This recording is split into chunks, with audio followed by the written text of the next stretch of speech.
Hello everyone, welcome back to my channel Garuda Skrimo, channel opini bolanya orang awam. Dan masih dalam konteks mengawal mimpi Garuda. Baru saja berakhir 1 menit yang lalu pertandingan Indonesia berhadapan dengan Jepang di Stadion Panasonic Suita dengan hasil 6-0 untuk Jepang ya. Uh, ya bukan bukan suatu yang kita harapkan memang, namun ini sebuah pelajaran berharga bagi saya untuk membuat Indonesia kembali membumi, ya, kembali melihat bahwa tim kita memang levelnya masih jauh dari Jepang, sudah pasti. Memang sebelum pertandingan banyak sekali optimisme yang mengatakan Indonesia bisa bermain mungkin seri atau bahkan menang 1-2 gol. Tapi ternyata memang dengan tim lapis kedua pun Jepang masih jauh lebih superior daripada Indonesia. Nah, yang saya lihat adalah memang level Jepang ini sangat tinggi ya dibandingkan Indonesia. Kita melihat bahwa Indonesia pun seakan-akan punya pemain-pemain Indonesia ataupun mungkin pelatih Patrick Kluivert seakan-akan punya rasa respect yang bagi saya terlalu besar mungkin sehingga tidak berani pressing dari awal. Jadi kalau kita lihat awal permainan Jepang sudah mulai keluar menyerang, menguasai bola dan pemain Indonesia lebih banyak menunggu sampai mereka masuk ke sepertiga lapangan. Jadi pressing itu baru coba dilakukan sepertiga lapangan ya. Pressing baru coba dilakukan sepertiga lapangan sehingga akhirnya eh, Indonesia mempunyai tempat yang sangat sempit untuk bertahan. Dan itulah yang akhirnya pelan tapi pasti Jepang mulai menemukan celah-celah di antara pertahanan Indonesia.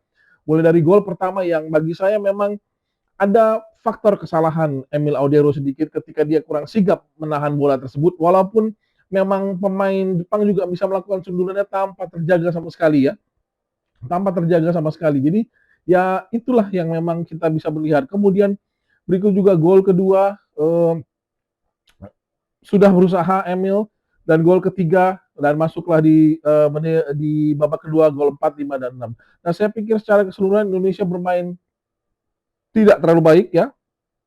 Tidak terlalu baik karena memang mungkin taktik yang diterapkan oleh Patrick Kluivert itu seperti ingin mencoba banyak pemain ya, dan saya pikir dengan tidak turun dengan pemain yang paling inti itu adalah harga yang harus dibayar oleh Indonesia. Walaupun kita semua tidak menyangka itu sampai 6-0, tapi itu memperlihatkan bagaimana Jepang itu begitu superior dengan tim lapis keduanya ya.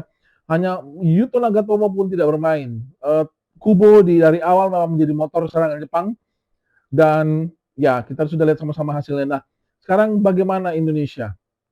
Nah, saya pikir Indonesia sendiri sebenarnya beberapa pemain tampil lebih baik daripada biasanya. Saya pikir Emil Audero tampil lumayan. Saya tidak bilang sangat baik, berbeda dengan di Senayan, tapi mungkin juga karena pressure-nya berbeda, ya maksudnya tim yang dihadapi jauh lebih kuat.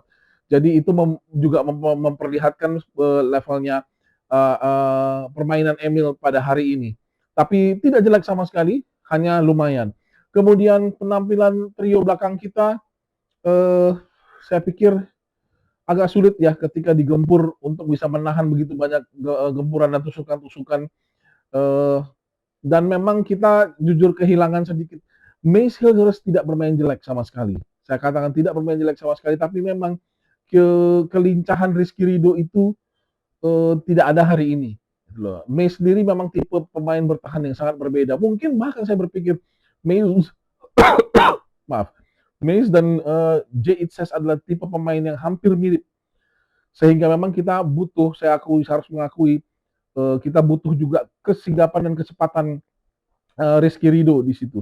Tapi ya itulah kita bisa melihat sekarang bagaimana. Dan kemudian untuk di depan kita tahu bahwa Marcelino itu memang sangat dibutuhkan dari awal untuk bermain, dan untuk di sisi kiri saya pikir Beckham Putra hari ini masih harus banyak belajar, banyak level yang harus dia tempuh sebelumnya gitu ya.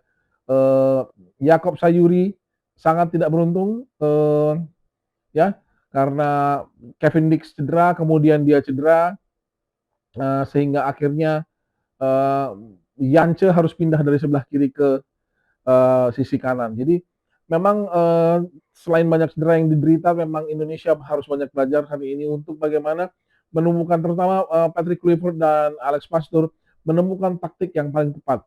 Dan bagi saya, pendapat saya, ini adalah sebuah harga juga yang harus kita lihat ketika kita memberikan kesempatan kepada banyak pemain-pemain lokal kita untuk bisa mendapatkan pengalaman karena memang levelnya belum setinggi level pemain diaspora.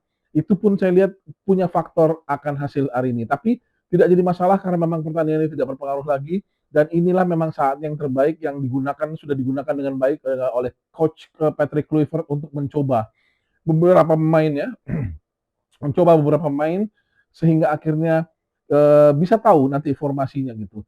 Uh, di akhir babak kedua masuk juga kembali Lili Pali dan Shane Patinama ya sudah tidak lama dan saya pikir Shane di sisa waktu yang ada Shane bermain lumayan.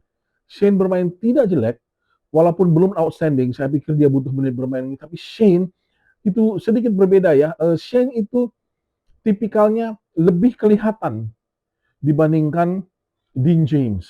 Dan saya cukup cukup optimis sebenarnya Shane ini jika dia mempunyai waktu bermain yang baik, banyak, sebenarnya aset yang sangat luar biasa. Dan kesempatan ini saya pikir tadi Shane menunjukkan bahwa dia belum habis ya. Dia masih bisa memberikan kontribusi dan Lili Pali pun karena sulitnya lapangan tengah Indonesia keluar untuk memberikan umpan-umpan itu. Tom Haye dan Joy Pelupesi tidak bisa keluar terlalu banyak untuk memberikan umpan-umpan sehingga Lili Pali pun tidak mendapatkan kesempatan yang cukup banyak untuk memegang bola hari ini. Tapi that's fine, inilah sebuah pertandingan yang menurut saya lebih kepada pertandingan uji coba. Sekarang kita mari berfokus kepada round 4. Kenapa? Karena inilah kesempatan kita dan lawan-lawan yang dihadapi cukup juga berat. Dan satu hal lagi, kemungkinan besar kita tidak bermain di GBK. Itu mungkin salah satu faktor juga yang kita lihat hari ini bahwa Indonesia, bahwa faktor magis GBK, faktor atmosfer GBK itu sangat membantu Indonesia. So, tapi kita tidak selamanya bisa mengandalkan bermain di kandang sendiri, itu tidak selamanya bisa terjadi. So, bagaimana round 4? Ya, kita harus hadapi, punya persiapan dari Juli, Agustus, September, Oktober sekitar 4 bulan ya untuk lebih mematangkan lagi rencana-rencana kita dan melakukan lobby-lobby yang lebih top. Siapa tahu kita bisa menjadi tuan rumah, who you never know. Tapi seberapa penting round 4 ini menurut saya Indonesia harus bisa lolos ke Piala Dunia dari round 4 ini. Kenapa? Tunggu besok akan keluar videonya yang saya sudah siapkan. Saya menjelaskan begitu rinci prosedur yang harus Indonesia lewati di round 4 dan jika Indonesia tidak lolos dari round 4 dan harus melanjutkan ke round 5 sebagai contoh, bagaimana dan selanjutnya, tunggu besok, tapi menurut saya Indonesia harus bisa berjuang sekuat tenaga dengan segala daya upaya untuk lolos ke Piala Dunia dari round 4. Nah, terima kasih sudah menonton video saya malam hari ini. Anyway, pelajaran berharga dari Jepang untuk timnas Indonesia. Thank you so much. Jangan lupa bantu saya subscribe channelnya, like videonya, and until next time.